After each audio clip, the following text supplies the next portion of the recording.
Hey there, Reddit.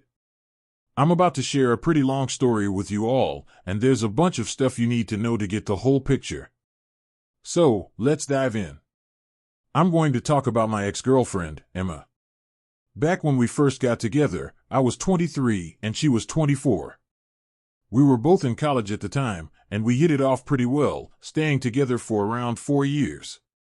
After we both finished college, we even decided to move in together and lived with each other for a year. But then, out of nowhere, Emma decided to end things between us. And she didn't really tell me why. At first, when I saw her in college, she was a year ahead of me and seemed way out of my league, so I never had the guts to make the first move. Lucky for me, she did. She was the one who asked me out, told me she loved me 6 months into our relationship, and even suggested we live together after we graduated. Emma was an amazing girlfriend in a lot of ways, but I'm not going to lie, she had her issues. I'm saying this in a joking way, but honestly, she was pretty insecure. I'm not exactly sure why. Maybe it was because I wasn't too forward or proactive in our relationship. But she would get really jealous and didn't like it whenever I talked to other girls, no matter who they were. So after a couple of fights, I actually ended up cutting ties with all of my female friends. And trust me, this wasn't a small deal. These weren't just casual acquaintances. Some of these friendships went way back, even before college, stretching over 5 years. But at the time, making Emma happy and keeping our relationship smooth felt like the top priority, so I made that tough call.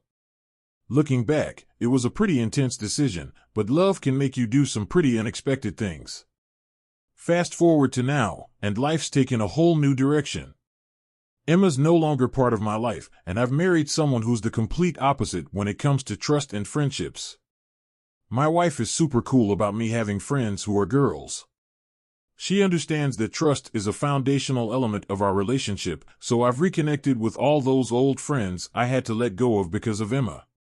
It's been great catching up and rebuilding those connections. But let's go back a bit to when Emma was in the picture. It wasn't just my friendships with women that got the axe. Even my nights out with the guys were a big no-no. Emma had this idea in her head that a boys' night out was just code for going to bars, getting wasted, and flirting with other women. It felt pretty unfair, especially since these outings were just about catching up and having a good time with friends. Nothing more. The control didn't stop there.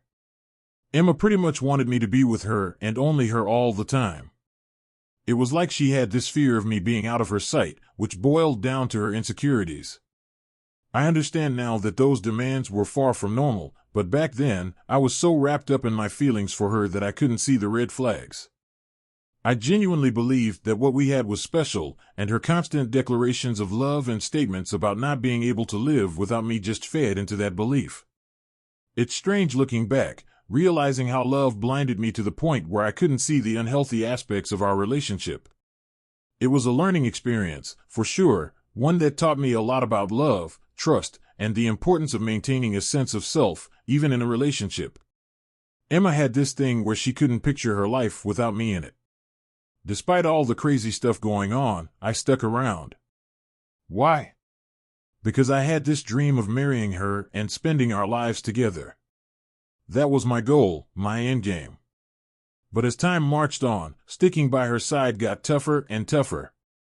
She started getting more and more suspicious over the tiniest things, and it felt like she was always on edge with me. Once we moved in together, my personal space basically vanished. I mean, she was constantly checking my phone, keeping tabs on where I was, and if I didn't keep her in the loop about my every move, she'd threaten to lock me out of our place. So yeah, by the time things came to an end, our relationship had spiraled into something pretty toxic. And yet, I somehow found the strength to stay with her through all of that. But here's the kicker. After all that, she was the one who ended things with me. And it wasn't over some big dramatic event. It was a minor misunderstanding that blew up. One day, my sister Olivia, who's 32, decided to drop by unannounced. Usually she'd give me a heads up before coming over to avoid any drama with Emma, making sure Emma didn't jump to conclusions and think I was up to no good. But this time, Emma wasn't home when Olivia came by. This visit from my sister, something so simple and innocent, ended up being the straw that broke the camel's back. It's weird to think how something so minor could lead to the end of a relationship that had weathered so much. But that's exactly what happened. My staying through all the toxicity, the constant surveillance, and the threats of being locked out, none of it mattered in the end. Emma's insecurities and the pressure they put on our relationship were like a ticking time bomb, and my sister's unexpected visit was the spark that set it off. Emma had this double standard where she could hang out with her friends freely, but I was stuck under a microscope, unable to even breathe without her say-so. The day everything fell apart, Emma was out visiting a friend, something I was supposedly cool with, no questions asked. Meanwhile, my sister Olivia decided to swing by unexpectedly, catching me totally off guard. In the whirlwind of surprise and catching up, it didn't even cross my mind to shoot Emma a text about Olivia's visit, which was something I normally would have done to avoid any misunderstandings. Olivia and I ended up spending a good 2 hours just talking and reconnecting. It was great, honestly, until her phone rang with a work emergency and she had to rush off. In her haste, she left her lipstick behind on the couch. It was such a small, easy-to-miss thing that neither of us noticed it. Fast forward a bit and Emma comes home, all smiles until she plops down on the couch and immediately jumps up with the lipstick in hand. The look on her face told me everything I needed to know. Trouble was brewing. I remember that moment like it was yesterday. The way she held that lipstick, her expression changing from happy to stormy, I knew I was in for it. Despite knowing the truth, I realized convincing her was going to be an uphill battle. I didn't waste a second trying to explain, hoping honesty would prevail. I told her straight up that Olivia had stopped by, left in a hurry because of work, and must have accidentally dropped her lipstick. But deep down, I knew the odds were stacked against me. Emma's trust issues and insecurities had already put our relationship on thin ice. And this little tube of lipstick looked like it was about to be the hammer that shattered everything. When I tried to explain the situation to Emma, laying out the details about Olivia's unexpected visit and the rush that led her to forget her lipstick, I might as well have been talking to a wall. Emma wasn't having any of it, and her reasons were like a 1-2 punch that knocked any hope of understanding right out of the air. First off, she pointed out that Olivia usually sends a heads up in our group chat, a chat that includes Emma, Olivia, and me, before dropping by. This time, there was no message. No warning. That was strike one in Emma's eyes. Strike two was even more personal. She couldn't wrap her head around the idea of Olivia applying makeup in our place. Olivia wasn't exactly known for her love of cosmetics, according to Emma, so the mere presence of the lipstick seemed like incontrovertible evidence of foul play. Emma's reaction was beyond anything I could have anticipated. She didn't just get mad. She went full-on berserk. We're talking a level of anger that was downright scary. She started yelling, hurling curses my way as if she was trying to hurt me with words. But she didn't stop there. She began to physically express her rage, throwing cushions around the room as if they were to blame for her fury. Then she moved on to books, sending them flying off the shelves, creating a scene of chaos and destruction. It was like watching someone transform into a person I no longer recognized, all because of a simple misunderstanding and a misplaced item. The intensity of her reaction was a stark reminder of how deep her insecurities ran and how those insecurities could erupt into a volcanic display of anger over something so small, yet so misunderstood. The situation escalated to a point I never thought possible when Emma, in her fury, grabbed the TV remote and hurled it straight at me. Reacting on instinct, I managed to dodge it, but that moment was a stark wake-up call. It was crystal clear I needed to remove myself from this volatile situation immediately. So, I made a beeline for our bedroom and locked myself in, seeking refuge from the storm of anger outside. Trapped without my phone, I was isolated, left to wait out the tempest of accusations and screams alone. It felt like an eternity, confined in that room, listening to Emma's rage-filled voice piercing through the door, her accusations of betrayal echoing in my head. I won't lie, fear had taken a firm grip on me by then. After what seemed like hours, the house fell into an eerie silence. Mustering every ounce of bravery I had left, I ventured out of my temporary sanctuary to find the coast clear. Emma was nowhere to be seen, the door left wide open as if in her haste she'd forgotten to close it. I took some time trying to process everything, hesitant to reach out to her, thinking maybe she needed some space to cool off, perhaps taking a walk to clear her mind. However, as the clock ticked past midnight and there was still no sign of her, worry began to gnaw at me. Deciding to bridge the silence, I attempted to call her, only to be met with the immediate realization that my calls wouldn't go through. It didn't take long to piece together that she had blocked my number. Panic mixed with confusion as I tried to text her, only to face the same fate, blocked there as well. The gravity of the situation began to sink in. This wasn't just a cooling-off period. Emma had taken definitive steps to cut me out, leaving me in a limbo of worry, confusion, and a deep sense of loss over how things had spiraled so disastrously out of control from a simple misunderstanding. The aftermath of that explosive confrontation with Emma was like being caught in a storm with no shelter in sight. When she hurled the TV remote at me, it was a clear sign that things had spiraled way beyond a simple argument. Dodging that remote was the moment I knew I had to distance myself, so I bolted to our bedroom and locked myself in. Trapped in there without my phone, I was cut off from the world, left to listen to Emma's furious accusations and screams. It was a terrifying hour, to say the least. Eventually, the storm outside the door quieted down, and I ventured out, only to find Emma gone and our home eerily silent with the door left wide open. I didn't reach out to her, thinking maybe she needed some time to cool off, but as hours turned into midnight and she still hadn't returned, worry crept in. Attempting to contact her proved futile. I was blocked on her phone, her texts, and all social media.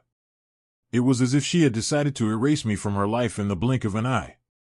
Reaching out to her friends turned out to be a dead end, too. They had joined the blockade, leaving me isolated and bewildered. Weeks of trying to pierce this sudden silence from her side ended in the harsh realization that Emma did not want to be found, at least not by me. The following months were a blur of going through the motions of life without truly living.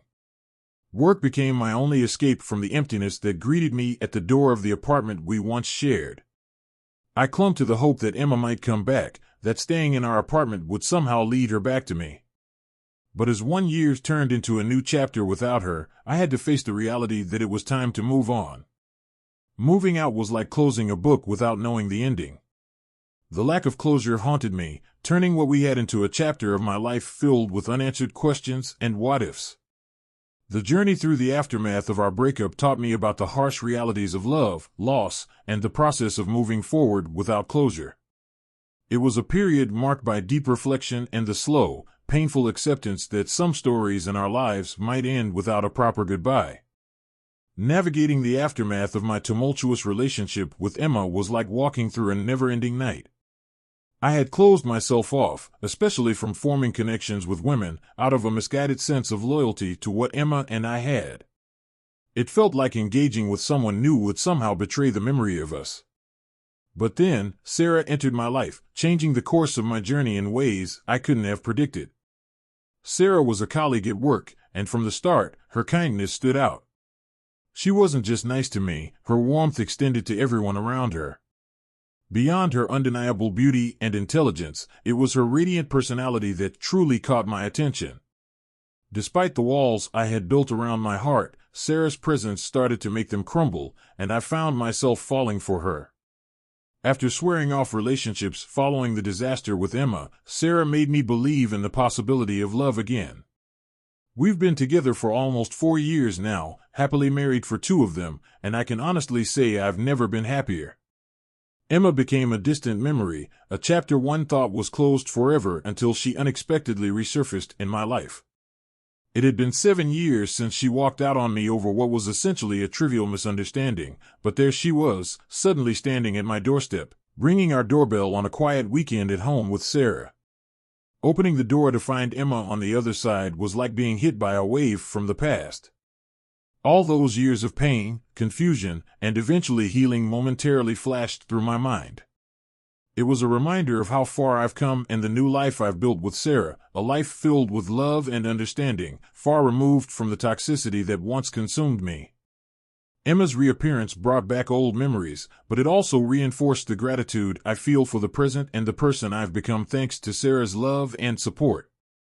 Before I could even register what I was seeing in front of me, she dragged the little boy around 7 right in front of me and demanded that I pay 7 years of child support immediately. She completely tore into me before I even had a chance to speak and started yelling at me about how she had spent the last 7 years of her life trying to track me down so our son could finally have a father. I just stood there silently while she yelled at me, accused me of being an absent father, and demanded that I pay child support to her and cough up the amount that I had managed to avoid for the last 7 years. I had no idea how to respond to any of that and just stood there like an idiot while she continued to scream at me. Obviously, it was not my fault. I had even waited for her to come back for 1 year after she had left abruptly. She was the one who had abandoned me in our relationship, and I was 100% sure that it was not even my son who she brought along with her. The reason I was not saying anything was because I was literally too shocked to say a word. So here's the deal. I had just stepped out for a few minutes, not too long, and my friend Sarah noticed I was missing.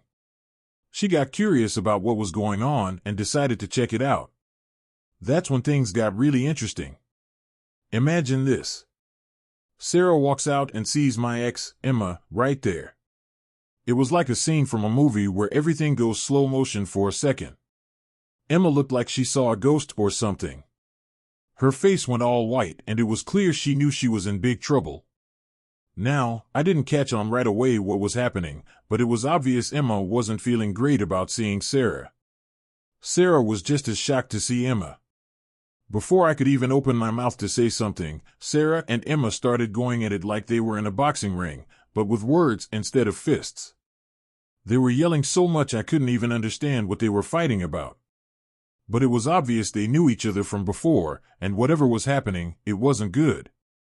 There I was, standing there, not making a sound, trying to piece together what was happening, kind of like when you walk into a movie halfway through and have no clue what's going on. The little boy was there too, just as confused as I was. Then Sarah decided she had enough. She pulled out her trump card and threatened to call the cops on Emma if she didn't leave. Emma was clearly not happy about this. She looked mad enough to spit fire but knew she had to go. So she threw some more angry words our way and left, giving us the kind of look that could freeze lava.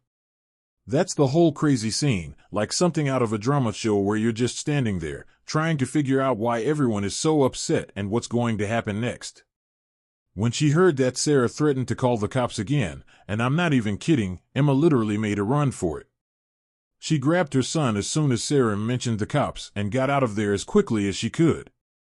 I had no idea what just happened, but I figured that Sarah would tell me everything after Emma left. Now, this is where things took a really weird turn. Because as soon as Emma left, Sarah turned towards me and started screaming at me, saying things like, "How could you do this to me? And I can't believe you hid this from me."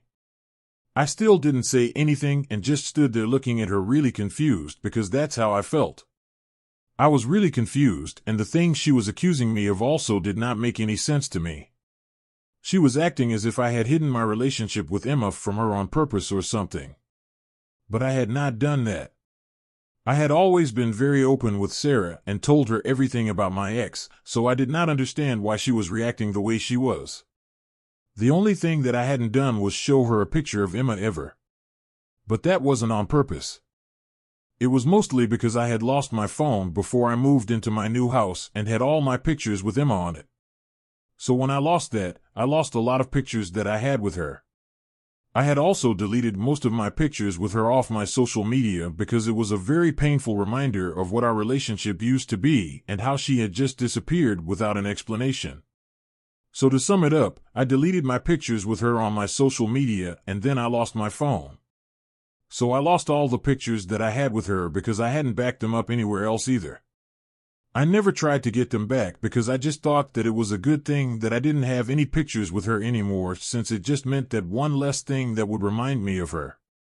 Sure, We had a couple of group photos that was still up on my friends' social media accounts. But I made them take it all down because I didn't want to see myself with her anymore. I wouldn't have shown those pictures to Sarah had she ever asked for it.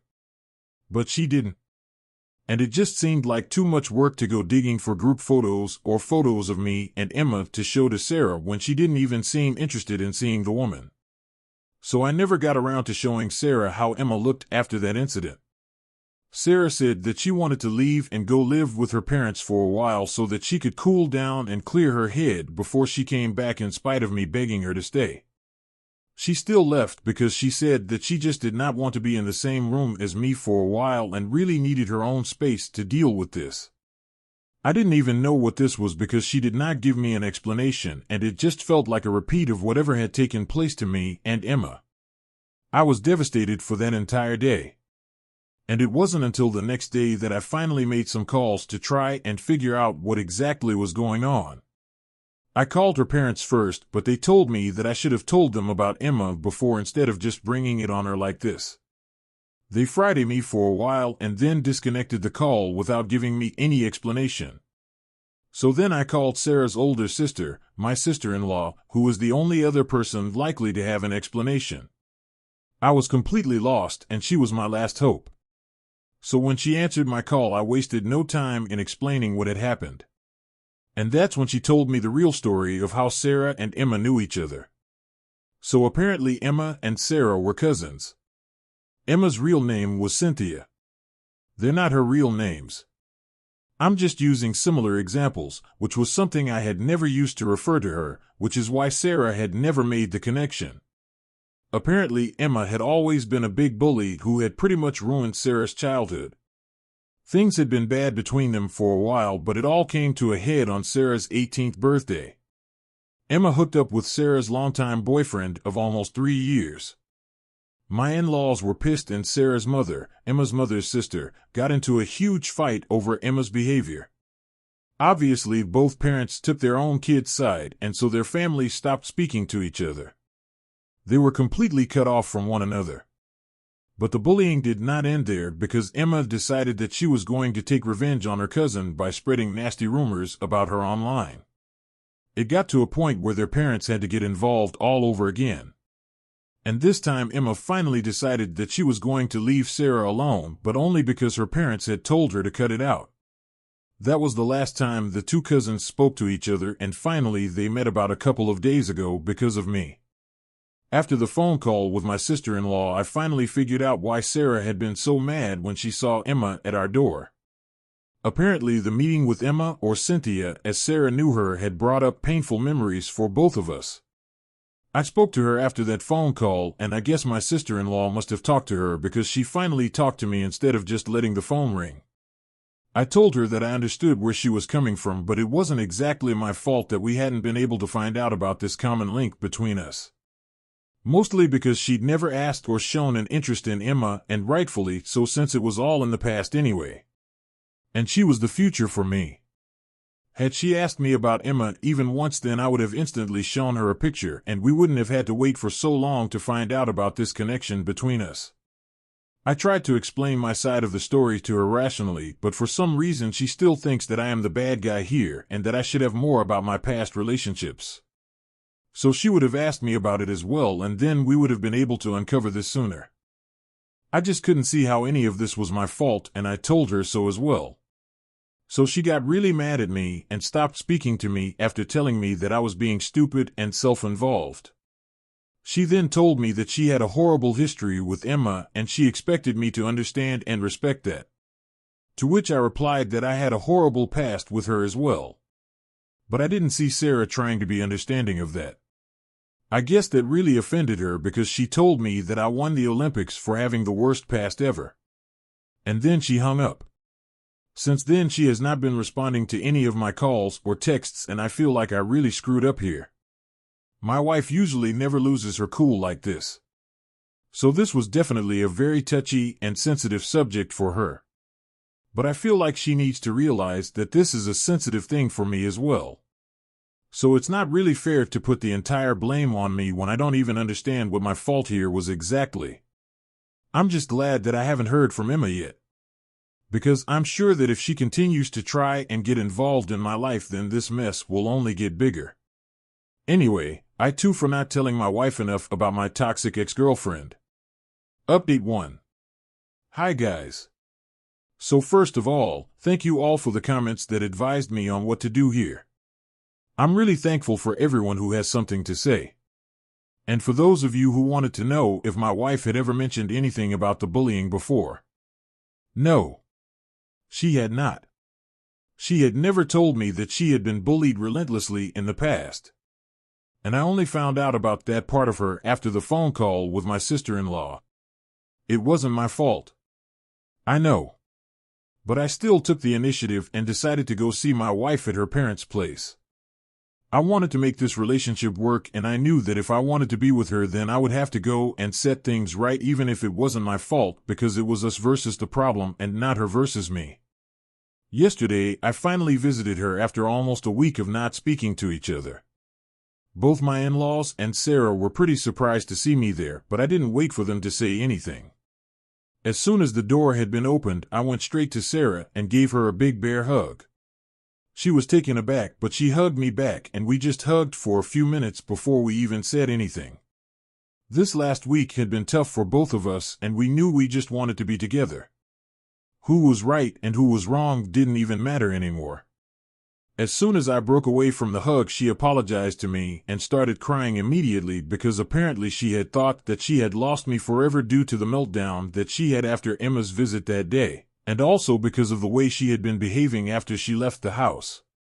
She acknowledged that she had been totally unreasonable and irrational in dealing with the situation and just kept apologizing constantly. Her parents and I consoled her and calmed her down as she sobbed profusely. I was happy to see that she had realized that the way she had been acting was a little unfair to me, but at the same time I also felt guilty for not reaching out to her earlier, since that is what really caused her to break down when I finally visited her yesterday after a while. Once we talked things out, she packed up her stuff to come back home with me, and here we are back home together.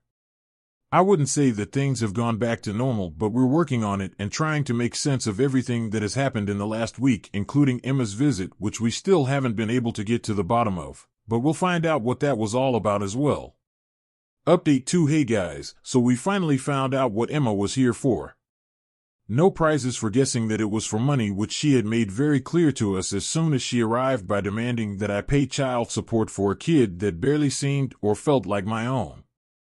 Sarah and my sister-in-law made several phone calls to get to the bottom of what was happening with her, since their families were not on speaking terms and had been for several years, and they found out that the kid was not mine obviously, but she had been dating some guy for a couple of years.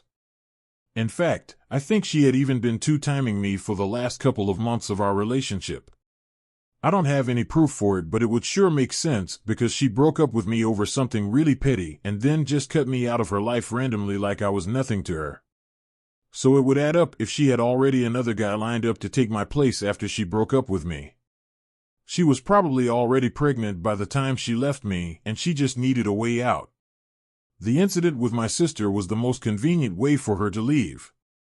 Most people in her family were aware of her relationship with the other guy, but I was forbidden from speaking to her family unless she was with me. So I never found out about it and never would have had. She'd not made the terrible decision of showing up to my doorstep just to intimidate me into giving her money. As it turns out, the other guy had dumped her a couple of months ago, and since she had quit working after she had met the other guy and had her baby, she didn't really have any savings of her own and was running short on money. He'd done the same thing to her that she had done to me, just disappeared without any explanation, and now she was struggling to make ends meet. Her parents had refused to help her because they wanted to save enough to retire, and they wouldn't be able to do so if they started supporting her and her kids. All of a sudden, which is just crazy selfish, but it explains why she was so desperate. None of her family has heard from her after she ran into Sarah at my house, but I'm sure that somebody will find and either try to help her or just report it to the cops, because from what I'm hearing, she has already been scamming a few people out of cash. Now these are all just rumors, but they might as well be true, because after what she tried to pull with me, I wouldn't really put it past her. Update 3. So it's a late update, but Sarah and I have decided to join couples counseling as well as individual therapy because I don't think we are dealing with her past as well as we thought we were. Just one appearance from Emma has sent our lives crashing and burning. We couldn't let that happen again, so that's why we made the decision that we made. As for Emma, we heard from a couple of relatives that she was now living with another guy whom she had met online just a few days ago, but he was already smitten with her and had offered to let her move in. Her parents were inconsolable because of how she had been acting, and even more so as she had told them that they were not allowed to meet their grandson anymore, not to take her side. But honestly, what were her parents even expecting? They had turned her away when she needed them, and now they expected her to just be fine with it. That's just ridiculous. They had always enabled her behavior, be it with me or with Sarah. Her parents weren't pleasant people, and clearly neither was she. The apple doesn't fall too far from the tree, and she's living proof of it. Sarah and I just feel bad that the poor kid has to suffer the consequences of her bad decisions.